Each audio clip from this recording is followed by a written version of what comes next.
사랑하는 성도님들과 함께 말씀을 나누게 되어 행복합니다. 말씀을 통해서 하나님의 뜻을 발견하는 시간 되기를 주님의 이름으로 축복합니다.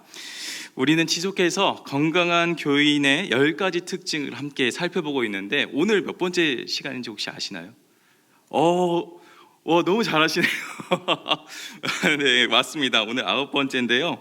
우리가 이전에 했던 것들을 조금 제가 다시 한번 말씀드릴 테니까 기억을 한번 해보셨으면 좋겠어요. 첫 번째는 이 강해식으로 설교를 듣는 성도였고, 성경 신학자처럼 성경을 연구하는 성도, 복음에 흠뻑 빠져있는 성도, 참된 회심이 있는 성도, 성경적인 복음 전도자인 성도, 교회를 헌신하며 섬기는 성도, 훈련을 통해 성장하는 성도까지입니다.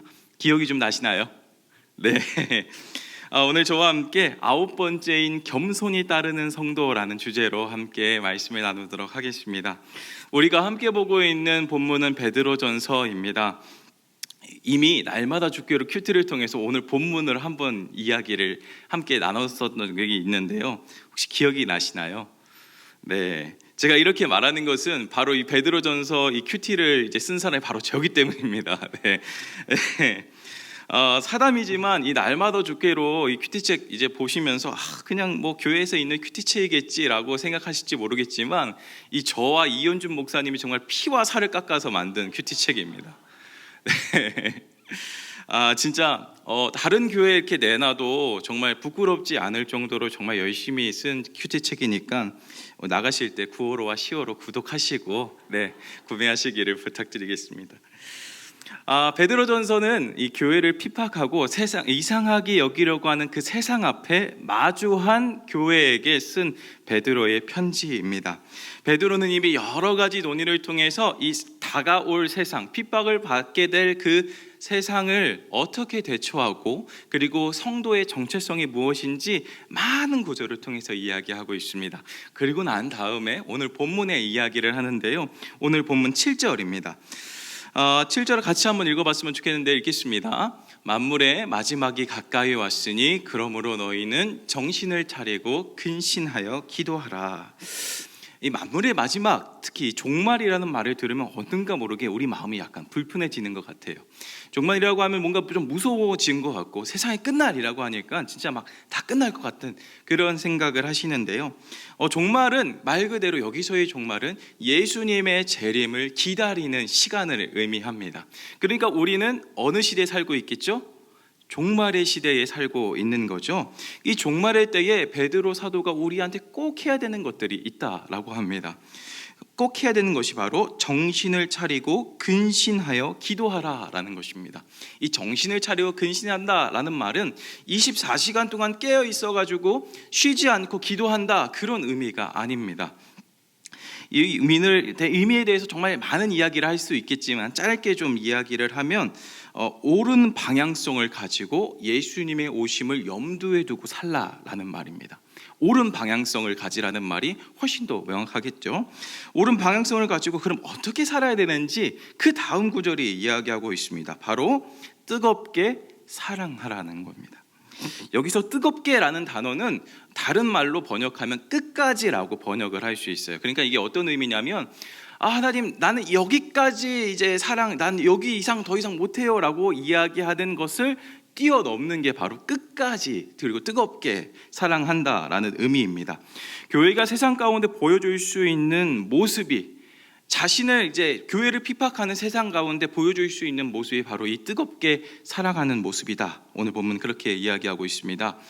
이 사랑은 서로를 긍휼하게 여기고 자신을 낮추고 악을 악으로 갚지 않고 욕을 욕으로 갚지 않으며 오히려 복을 빌어주며 축복하는 모습이 바로 이 사랑의 모습입니다.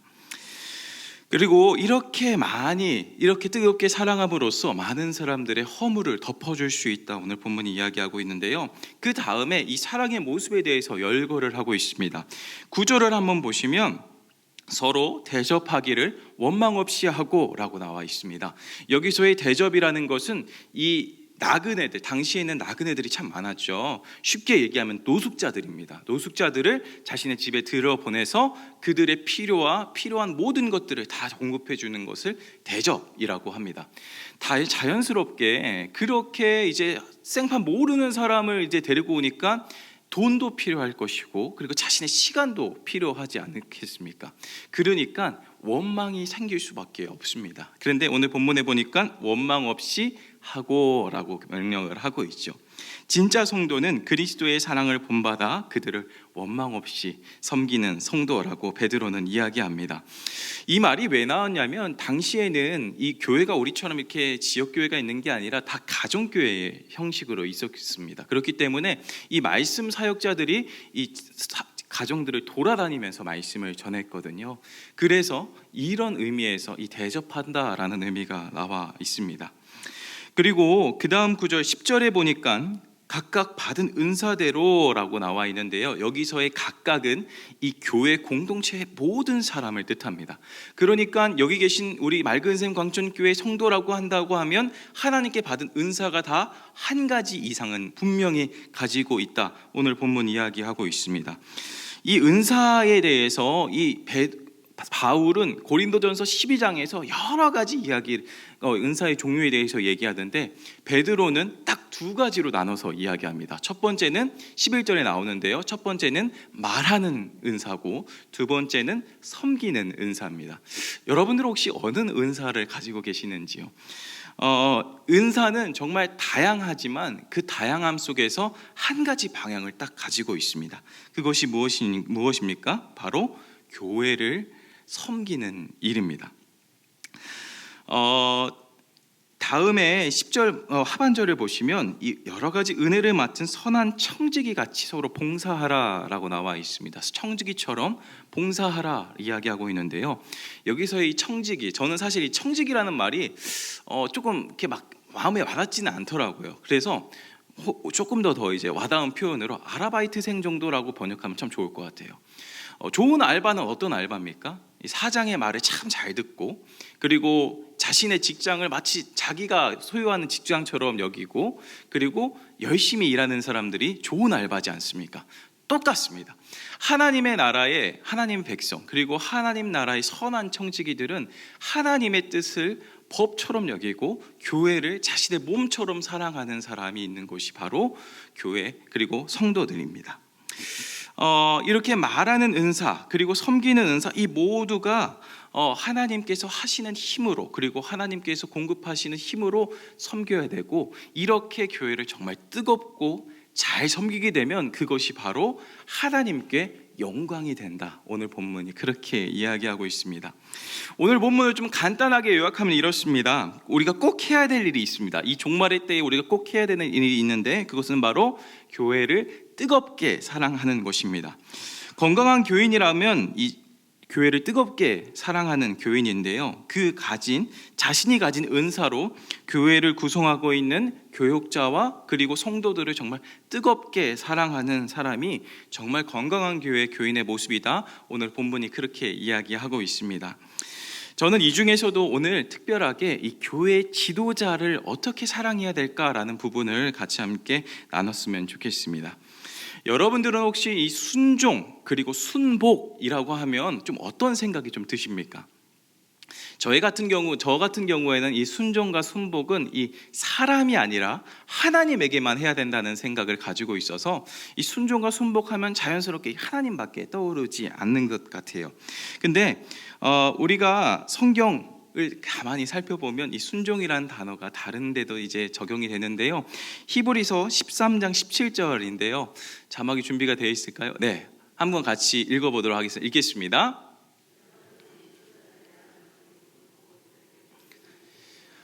그러들은 여러분들의 영혼을 지키는 사람들이요 이 일은 장차 하나님께 보고드릴 사람들입니다. 그러므로 여러분은 그들이 이 일을 기쁜 마음으로 하게 하고 탄식하면서 하게 하지 마십시오. 그렇지 않으면 여러분들에게 유익하게 되지 못합니다. 성경은 이 순종 그리고 특별히 오늘 본문에서는 복종이라는 단어를 사용하고 있는데요. 여기서의 이 지도자라는 말은 우리의 지금 시대의 말로는 교회 교역자와 당회를 의미합니다. 이런 이야기를 하면 참 불편해하실 분들이 계시리라 생각이 합니다. 아니 목사가 더 섬기고 더 헌신해야지 아니 어떻게 목사를 더 섬기고 복종하고 따르라는 말을 할 수 있나? 라고 생각할 수 있습니다. 근데 이거 제 말이 아니라 성경에 나와 있는 말입니다. 여러분들 혹시 이 교회의 건강은 어디 있다라고 생각을 하십니까? 어떤 분들은 이 교회의 건강이 올바른 교회 철학에 있다 말할 수 있고, 담임 목사님의 이 깨끗한 이제 모습과 그리고 은혜로운 설교 그리고 예배에 있다 이렇게 얘기할 수도 있고요. 여러 가지 행사와 세미나에 있다라고 이야기할 수도 있고, 이 올바른 신학에 있다라고 이야기할 수도 있을 것 같습니다. 여러 가지 건강의 척도는 있겠지만 저는 여러분들에게 이야기하고 싶은 건강의 척도 중에 하나가 무엇이냐면 바로 교회 기도력에 대한 성도들의 반응이라고 이야기하고 싶습니다. 교회의 성도들이 건전한 설교를 아멘으로 받아들이고 있는가? 그리고 쉽지 않은 상황에서 교회의 지도자를 신뢰하고 함께 짐을 나누어 지는가? 혹여나 교회의 계획이나 지도자의 생각이 실패할 때에 이를 두고 뒤에서 비난하고 오히려 그 지도력을 분열시키는가에 따라서 교회의 건강이 정해져 있다라고 생각을 합니다. 아무리 좋은 신학과 좋은 철학을 가지고 목회를 해도, 정말 아무리 유익한 행사와 세미나가 있다 하더라도, 담임 목사님의 엄청난 은혜로운 설교와 예배가 있다 하더라도 그것을 주신 하나님께서 주신 지혜로서 그것을 분별하지 않고 의심하고 받아들이지 않는 성도가 있다라고 한다면 그 교회는 필시 죽은 교회라 이야기할 수 있겠습니다. 기억하시기를 바랍니다. 교회를 세우고 살리는 사람들은 성도입니다. 반면에 교회를 해체하거나 분열시키는 사람들도 성도입니다. 또 이렇게 말씀드리면, 아니 목사님, 다른 교회는 목사님들 때문에 교회가 분열하던데요 라고 얘기하실지 모르겠지만, 우리가 분명 이전까지 봤던 건강한 교회의 교인의 모습들을 가지고 있는 교인들이라고 한다면 분열시키려고 하는 목사들의 말에 휘둘리지 않고 오히려 자신의 그 교회를 지키고자 하는 마음을 가지고 그것을 저항할 것 같습니다. 이렇게 성도의 건강은 너무너무 중요합니다. 특히 이 가시적으로 눈에 보이도록 교회를 이끄는 지도력에 대한 성도들의 반응 여부에 따라서 이 교회의 건강이 정해져 있습니다. 그렇다라고 한다면 이 건강한 교인이 교회 지도력에 대해서 어떤 태도를 보이는지 함께 살펴보기를 원합니다. 첫 번째는 사역자들을 진심으로 존경하는 성도들이 이 건강한 교인의 태도입니다. 우리가 존경이라고 하면 이 마음만으로 하는 것이라고 생각을 하겠지만, 특히 형식적인 존경이라고 생각하지만 성경은 좀 더 명확하게 오늘 본문이 이야기하고 있습니다.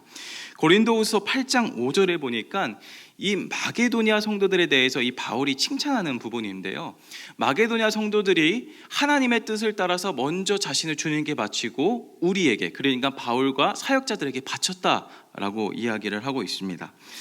이 마게도냐 성도들은 가난한 사람들이었습니다. 그럼에도 불구하고 그들이 하나님께 헌신했듯이 똑같이 바울과 바울의 사역자들에게 헌신했다라고 이야기를 하고 있습니다. 그러니까 여기서의 존경은 자신의 물질과 시간을 쏟는 존경입니다. 디모데전서 5장 17절에서 18절은 조금 더 이 부분에 대해서 명확하게 이야기하고 있습니다. 함께 같이 읽도록 하겠습니다. 잘 다스리는 장로들은 배나 존경할 자로 알되 말씀과 가르침에 수고하는 이들에게는 더욱 그리할 것이니라. 성경에 일렀으되 곡식을 밟아 또는 소의 입에 망을 씌우지 말라 하였고, 또 일꾼이 그 삭을 받는 것을 마땅하다 하였느니라. 아멘. 여기서 이 배로 존경하다라고 했을 때 이 존경은 원어로 이야기하면 보수, 그러니까 돈을 받는 것을 의미합니다. 진정으로 사역자들을 존경하는 사람들은 그 존경의 마음을 담아서 사역자들에게 보수하는 성도들입니다.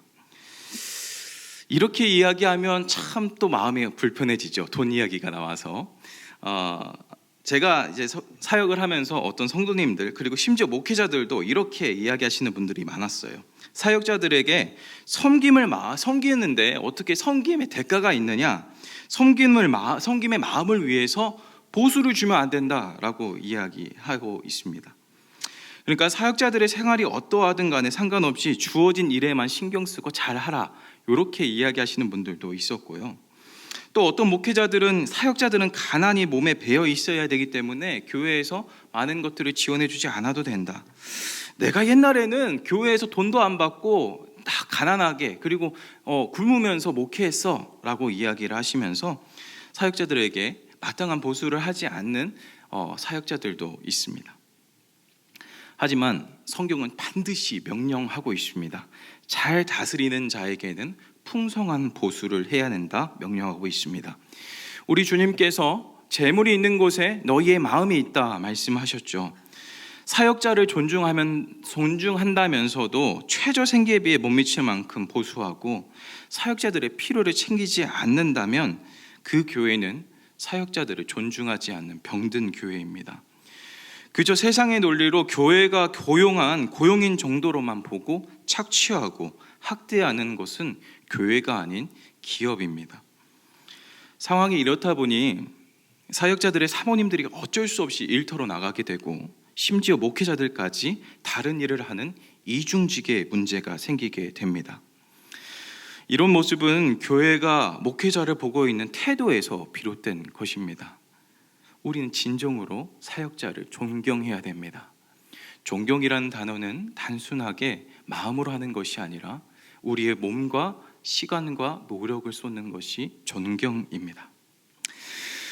두 번째 태도는 존경하는 사역자로부터 열린 마음으로 가르침을 받는 성도의 모습이 있습니다. 하나님께서 사역자를 세우신 가장 주된 임무 중에 하나가 바로 가르치는 것입니다. 그리고 이러한 가르침을 아멘으로 받는 성도들은 마땅하게 그리스도 안에서 성장하고 겸손함으로 무장되어 있는 성도라고 이야기할 수 있습니다. 만약 이런 가르침을 거부한다라고 이야기하면 구약에서 이야기하는 목이 곧은 백성이라 그렇게 표현할 수 있습니다.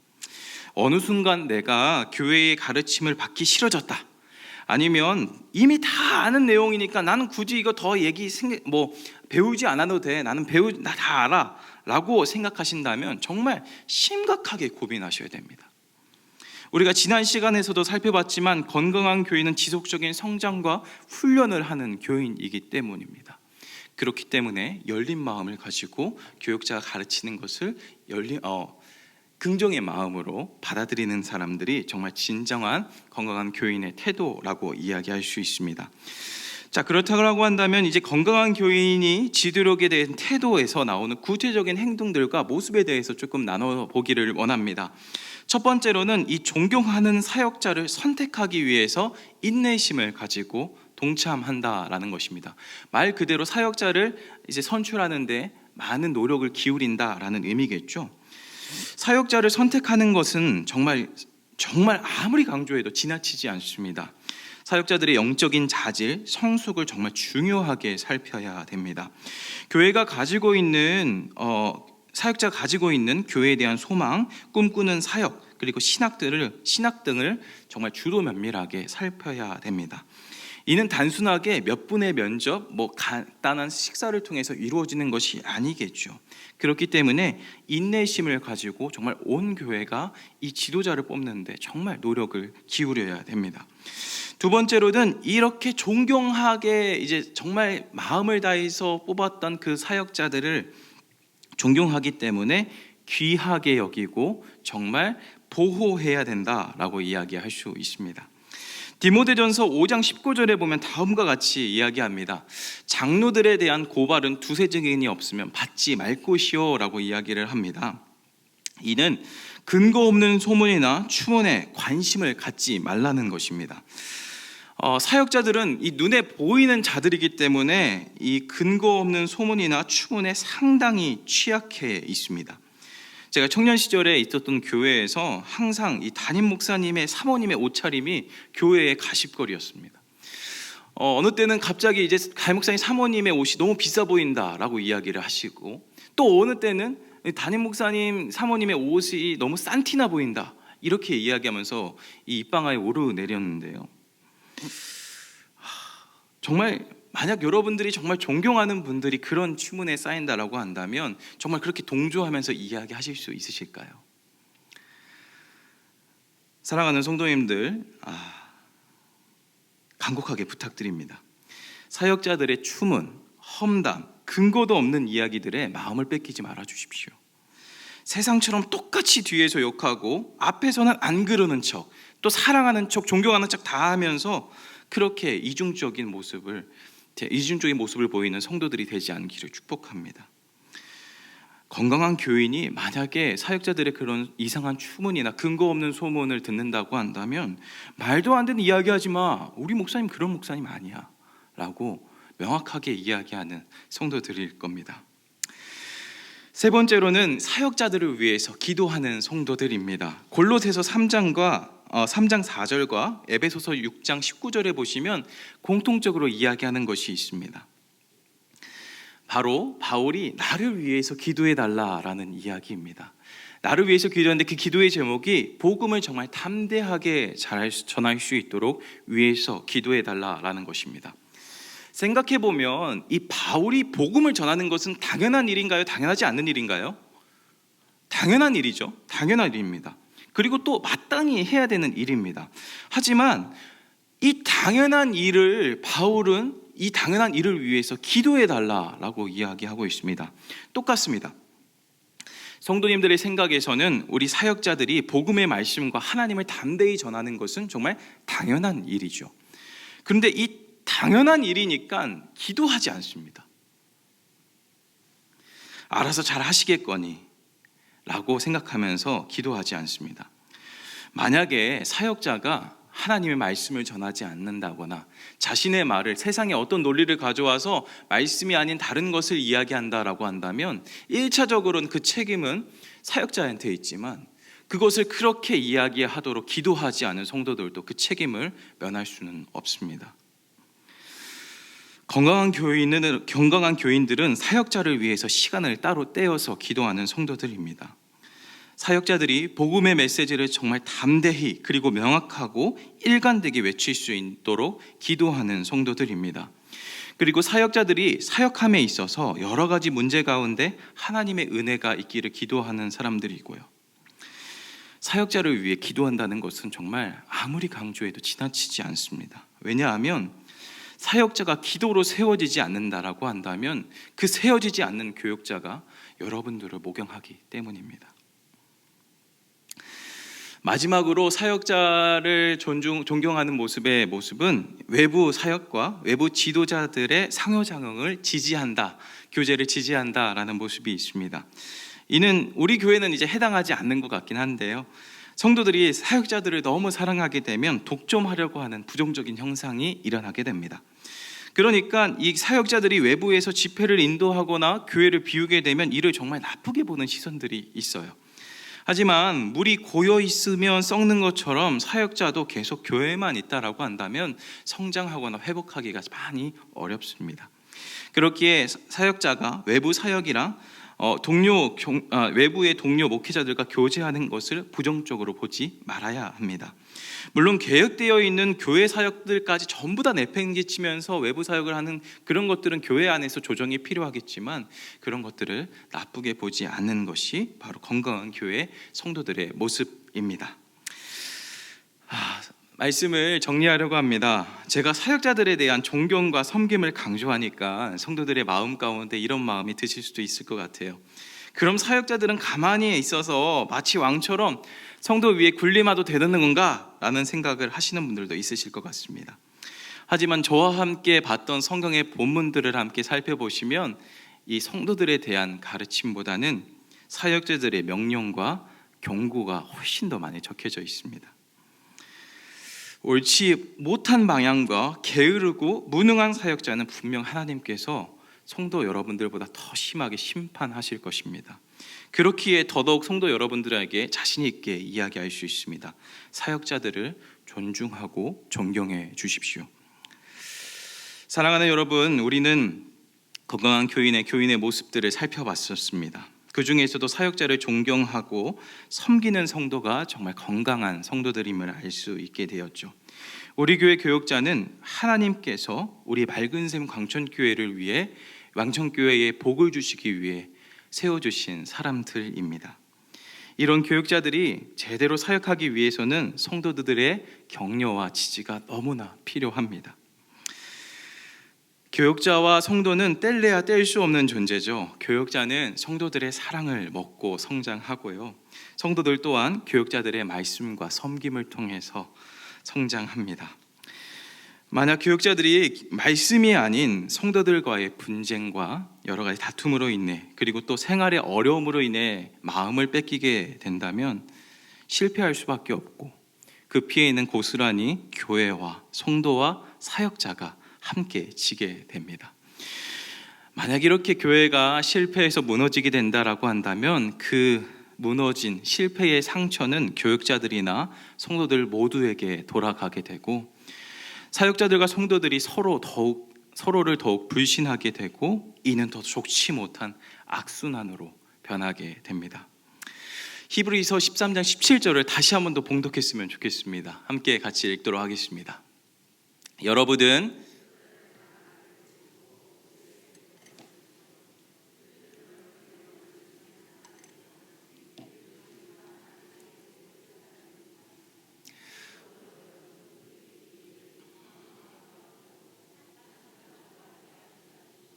그렇지 않으면 여러분들에게 유익하게 되지 못합니다. 사역자들이 특별한 위치에 있기 때문에 여러분들에게 이런 이야기를 하는 게 아닙니다. 여러분들의 유익을 위함입니다. 성경은 우리에게 명령합니다. 사역자들을 존경하고 순종하라 이야기합니다. 그리고 이렇게 함이 교회에 유익이 된다라고 이야기합니다. 주의 말씀으로 마지막으로 권면합니다. 우리 교회 교역자들을 열린 마음과 뜨거운 마음, 뜨겁고 기쁨이 넘치는 순종과 존경으로 섬기시기를 부탁드립니다. 그리하여서 사랑과 섬김으로 더욱더 건강하고 굳건히 세워져가는 우리 맑은생 광천교회 되기를 주님의 이름으로 축복합니다.